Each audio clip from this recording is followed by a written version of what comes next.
Okay, back to Python Module 7. This is part 2. I actually had to stop the recording because I wasn't sure how to pause the screen, but I think, or pause the video, sorry. I'm learning the tools, so I think I did find, yep, I just figured out how to do it. Okay, so we get back on it. This is Learning Module 7. It deals with functions. Again, we're trying to learn how to make our code more modular. So times when we see code that is repeating, then that's a perfect opportunity to make that code that is repeating into its own function. Okay, so we were talking about calling functions.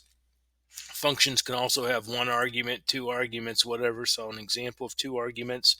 And then where we kind of stopped things was if you don't know how many arguments you're going to take, then an option is to precede the argument item with the asterisk.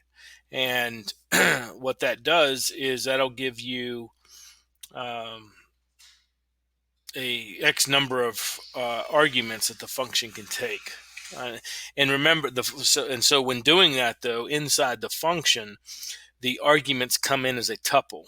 Okay, and so remember, you have to reference the items using brackets like you do in an array or something. So if we wanted to, going back to our singing happy birthday, if we weren't sure how many um, names they were going to send us to sing happy birthday, I could do something like that, which means they could send me multiple um, names to be sung happy birthday to. Since I changed the number of arguments, I also have to get rid of that there. So I could say Marcus and James. Like, well, let's just say Aunt Sally. I'm going to send it 3 names that I want it to sing happy birthday. So it's going to pass it into this function as a tuple. Since it's a tuple and not a string, I now have to convert that tuple to a string. I can do that via the string function. Now I can save it, and now I can run it. Age is not defined. Where did I use age? Right here. Now let's just get rid of that line because I'm not using the age argument anymore. All right. So now we can run it. And gift is not defined. Where was I doing that? Okay, let's get rid of that. All right. Oh, that's for a global and local scope we'll talk about next. All right, I think I cleaned up all that code, saved it. Now we can run it. And so now you can see all of the arguments are printed to the screen. It's printed as a tuple. And again, I don't have to change anything in the function. And I can either take away arguments or I could add even more. Okay, so it's kind of a generic function, if you will. It can take X number of arguments. What did I do? I added too many parentheses there. Okay. So that's if we're not sure how many arguments that our function is going to take. We can use the clean star, okay? All right, the next thing we wanted to talk about is just ways to manipulate the print function. When you just be aware of that.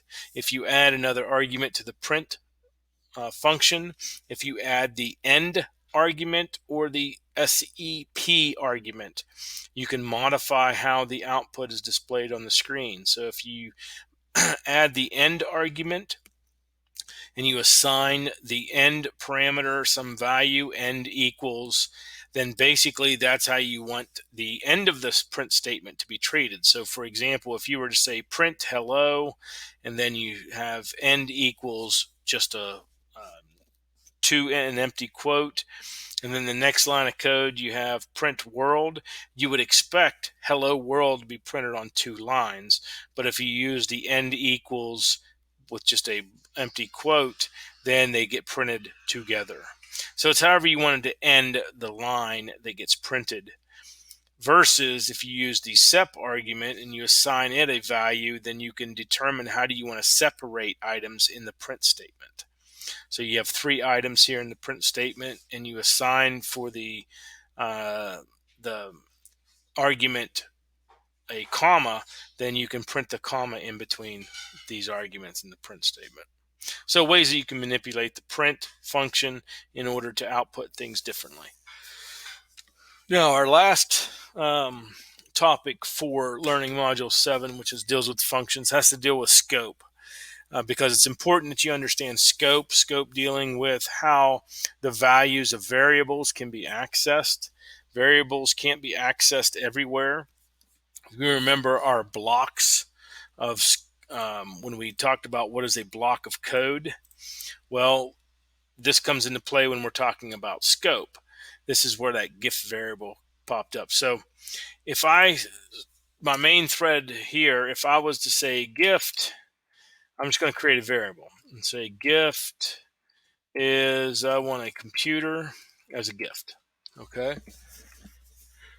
Now, in my function right here, if I was to say print gift, okay, well, you can look at this program and see that gift is defined down here, the main thread of execution, but gift is not defined inside the function. Okay. However, Python will make it easy for you, and it'll interpret and say, well, you must be wanting to use this variable that's defined outside of this function. Remember, this is a block of code. This block of code belongs to this function. Whenever you talk about this code inside the function, we consider that local scope. All variables that get created inside this function have local scope. So if I was to say x equals 13, print x, then let me just do this. I don't want to get ahead of myself. I want to comment out that gift. Okay, so x equals 13, and I want to print x. I'm going to save it, and let's run it. And you can see it prints it right there. Okay, no problem. But how about down here in the main thread of execution, if I was to say print x? I'm going to save it, and now I'm going to run it.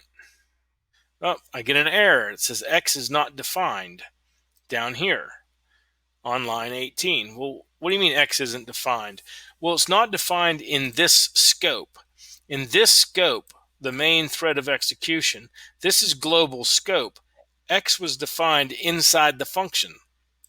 So, of course, outside the function, you can't see it. You don't know what x is. It doesn't exist outside the function. It has local scope.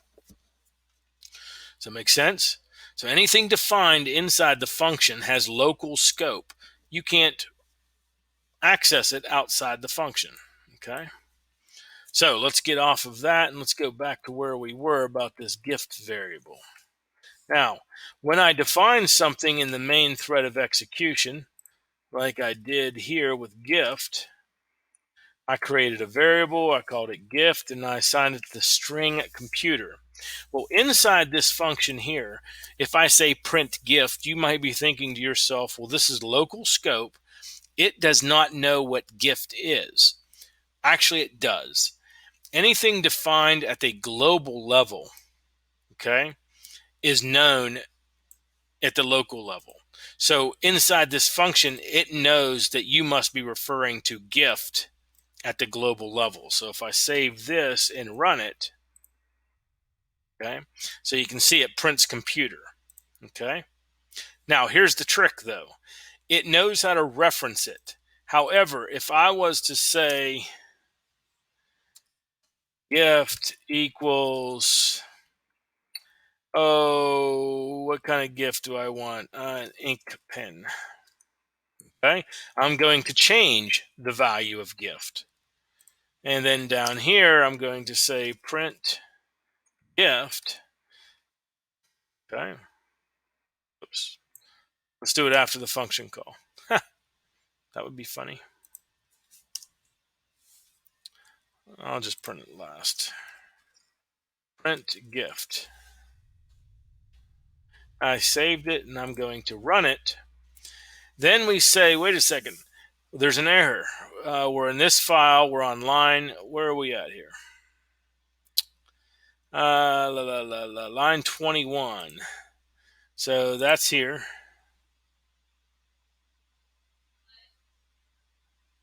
Actually, it just doesn't. There's another error there. Let's look at print gift unbound local error local gift reference before assignment on line 5. So what's confusing the computer is now that I'm using the variable in the local sense, meaning I'm assigning it a value, it's going to treat this variable as local. Okay, it's not going to treat it as global. So let's just move this print statement around and let's put it after the assignment. Save that and let's run it.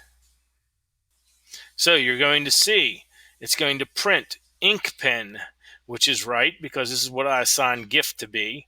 It's going to print it, so you see ink pen. Then down here, it's going to print what? Computer, which is what we assigned it here before the function call. You might say, wait a second, I changed it though inside the function. No, you changed the local variable. You did not change the global variable. So you created a variable in here that was local, gift. That's different than the global variable named gift. If you want to change the global variable, gift, then you've got to use the keyword global. That means I'm going to be using, can't do all that on one line. That would be an error, I think. This says to the computer, I'm inside the function. I know everything is local scope. However, I actually want to use the global variable named gift, and I want to reassign it while inside this function. This is allowed. This is allowed and will allow you to change the values of global variables. Okay. So as you can see, global gift, I assign it ink pen. So there it is. And when I get down here, I print gift. It's also printing ink pen. Okay. So you need to understand this concept of local and global scope. Just don't do anything really. This is confusing, and you shouldn't really program like this. This is really just trying to get an understanding of local and global scope. At the end of the day, if you create a variable item 1, okay, know this. I created a variable inside this function, and this is called item 1. Item 1 cannot be accessed outside this function. Make sure you're fully aware of that. Okay, so whatever local variables that you create inside this function, they stay local. If you want to use a global variable and change its value, then you've got to use the keyword global. That's the big takeaways from that discussion. Okay. Here's a little trickery example. Go through it and make sure you can follow along what's going on with the output. And then the last, some exercises and puzzles to get you some routine of using these concepts. So I'll let you read through these, try them out. Feel free to comment down below as well, okay? All right, that concludes Learning Module 7, dealing with Python functions.